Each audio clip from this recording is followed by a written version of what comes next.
rebuilding my human capital. I think one of the reasons why I've always been relatively successful here online sharing my journeys because I've always been honest. I've been reluctant to share this, but hey, what do I have to lose? So I'll tell you what's been happening for the past probably 3 or 4 months. I had 3 key people at my company. One of my top guys, he ended up going off on his own and doing freelance, and I'm very happy for him and he's doing well, but that left me without one of my top guys.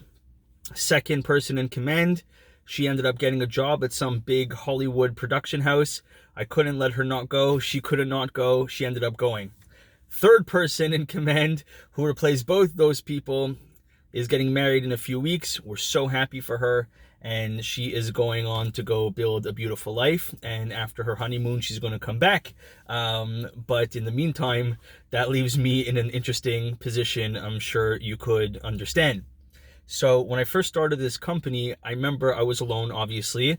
And then my first hire was a girl who worked for me half days, and she helped me with little odds and ends, just getting them together, a little accounting, a little client relations, a little bit of everything.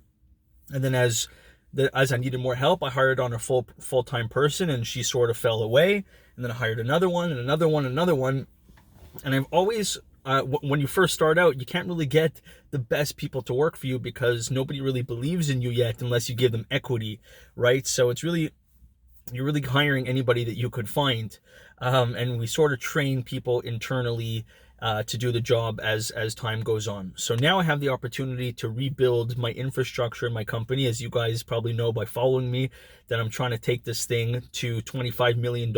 I will take this thing to $25 million with God's help in the next 36 months. We're going to grow 10 times from 2.5 million in sales a year to 25 million a year. So my strategy is to, now that I have this opportunity to find new people, is to find the best people I could find, and not people that necessarily I have to train, but people that are going to come and train me. Right now I could, first of all, afford the human capital, I could afford to pay the right salaries because we're established, and also people will believe in the company because we've been around for almost 3 years, and we pay our bills, nobody ever misses paychecks, and we have a good reputation, and we're growing. So now I'm looking for really high quality executives, really high quality people that have tons of experience, and I'm actually really excited. So I was upset about this, to be honest with you.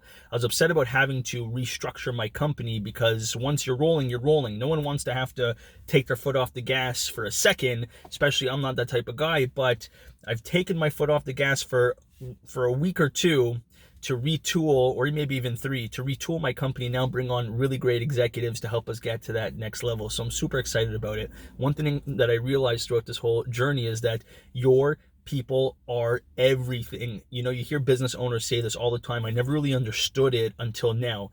You can only sell what they could produce, and you can only produce as much as they can produce.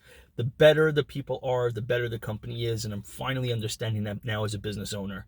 Hope this brought you value. God bless. Have a wonderful weekend.